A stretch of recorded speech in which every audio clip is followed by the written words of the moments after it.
With your CIGTV News update on this Monday, I'm Donna Bush. The National Drug Council launched the first in a series of informational videos last week. Their partners in counseling were invited to view the first video about alcoholism awareness and the negative impact it has on society. Writer and director Donald Hooker, whose vision started the project, tells us more. This video, I'm looking forward that we could sit down, because we invited partners, participants, and I would like everybody to, find a name for this video. Not that I couldn't find a name, but I want everybody to be involved. So I want us to find a name strategically, and I would also like us to combat this strategically for the next upcoming videos, which is the teenage pregnancy and substance abuse. So I want everybody to get everybody feedback today, and that we could work on the other videos. Also invited to the video launch was government counselor Mr. Austin Harris, who commended Mr. Hooker and the NDC for the launch of this first locally produced video featuring an all-Caymanian cast. There are a number of videos that are planned to be produced, this being, of course, the first. It was a very important video, I believe, that spoke to a message that fits with reality. And certainly, again, I commend the National Drug Council, Mr. Hooker and Mr. Miller, for the important work that they're doing. Now, the first video will be shared with students across the Cayman Islands once the new school year begins. Well, recently, the Cayman Islands National Trust announced that the 1,000th blue iguana was released into the wild, and it all happened on Monday, July 23rd. Number 1,000, named Renegade, was released at approximately 5:45 in the evening on that day into Collier's Wilderness Reserve. The blues, including Renegade, released into the wild, were microchipped and fitted with colorful bead markers for future identification purposes. Now, a trust press release says this release was decades in the making and would have not been possible without the assistance of hundreds of people and numerous organizations. Renegade was one of 10 iguanas released last Tuesday, signifying a valuable addition to the recovery efforts for these once critically endangered animals. The trust says it has taken many years, of labor and dedication to finally reach the milestone of 1,000. Now that marker has been reached, the Blue Iguana Recovery Program is looking to the future of preserving the blue iguanas through further sustained releases and with an increased focus on the monitoring of the wild population. With around 50 more releases planned for this year, coupled with mounting evidence that the wild population are actively breeding, the Blue Iguana Recovery Program and its partners can finally rest a bit more comfortably knowing that these unique reptiles are no longer teetering on the brink of extinction. Members of the public are asked to consider donating to the program or sponsoring and naming an individual iguana. You can get more details by going online to nationaltrust.org.ky or by calling 749-1121. That's 749-1121. Finally, we continue to bring you the latest on the Cayman team that recently competed at the CAC Games held in Colombia. On Friday night, the Cayman Islands squash team returned from the Central American and Caribbean Games with 3 bronze medals. A press release notes that the victories in the singles, doubles, and team event confirmed the squad's credentials as a regional powerhouse in the sport, ahead of the Cayman Islands hosting of the Pan American Championships next month from August 26 to September 1st. Minister for Sport, the Honorable Juliana O'Connor Connolly, who met the team at the airport Friday night, says, "I'm delighted to celebrate the victories of our national team. We have such an amazing pool of talent in squash, as evidenced by their latest wins and by a competitive program that has produced many great squash players over the years." Meantime, President of the Cayman Islands National Squash Association, Janet Searsing, said, "We're excited and honored to be hosting the next month's event, which will attract the best players and teams in the region as countries prepare to qualify for the Pan American Games in Peru to be held in 2019. Well, if you'd like to take a look at our weekly schedule of shows right here on CIG Television, you can go online to gis.gov.ky.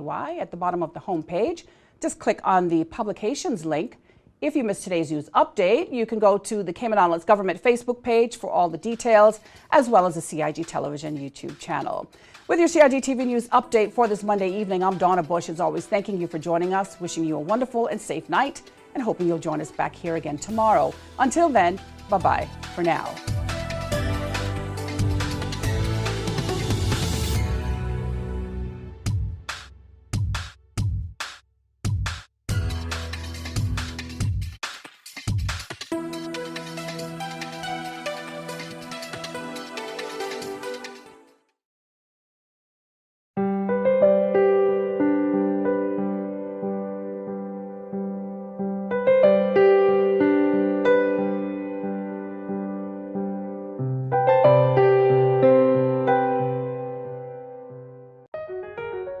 Did you know that planning permission is required for a shed?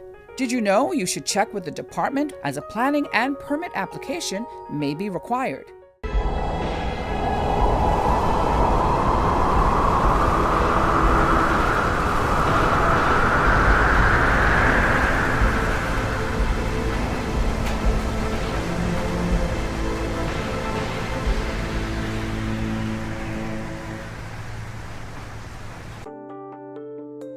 Did you know planning permission is required to clear land by mechanical means? You should check with the department as a planning and permit application may be required. Boating, fishing, and water sports in the Cayman Islands are great, but keep a cool head. Here are 7 tips for fun and safe sea outings. Number 1. Use a checklist to plan your outing. Check the weather forecast, make a float plan, and share it with someone who is remaining on land, stating where you're going, with whom, and when you're expected to return. Visit your nearest marine supply store to get your safety gear. This includes signaling mirrors, whistles, and a flare kit.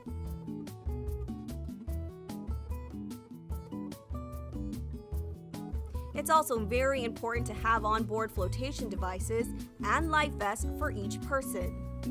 There are different types of vests. Some are for water sport activities such as snorkeling, and others are for going on offshore boating or on fishing trips. Number 2. These items can be lifesavers in case of an accident or bad weather. Number 3. Use a motor kill switch, especially if you're boating alone. In case of a leak or breakdown, always stay with the boat until help arrives. If you capsize, an emergency beacon or locator device can send a distress signal to inform the authorities of your location. Larger flares will indicate distress to a boat, airplane, or search and rescue officials. Number 4. In addition to sunscreen, food, and beverages, it would be smart to have a cell phone. Make sure your marine radio works. Cayman's boaters use Channel 16 to communicate. Number 5. Also, don't forget your anchor and sufficient rope. Number 6. Boat operators should be familiar with the local waters and reefs, as well as the capabilities and functions of the vessels they are using. Always obey the rules of the sea and the marine environment, and have courtesy for others. Number 7. Alcohol and salt water do not mix, especially if you're the captain. Some useful contact numbers are 911. The RCIPS Marine Base is 649-7710, and the Port Authority is 949-2055. Smooth sailing, all!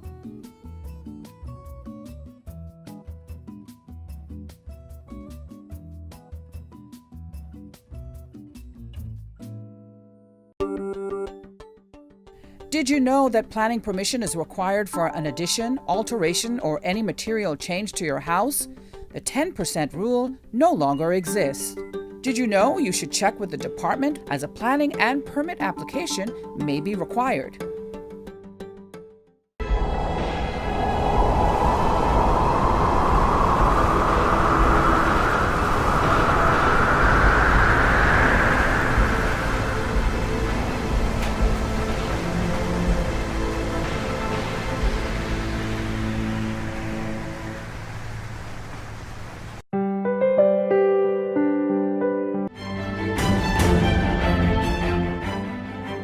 Join Donna Bush weekdays at 6 p.m. for the CIGTV News Update.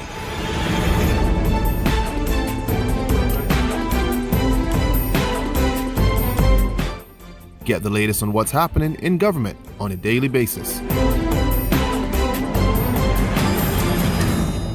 News Update first at 6 p.m.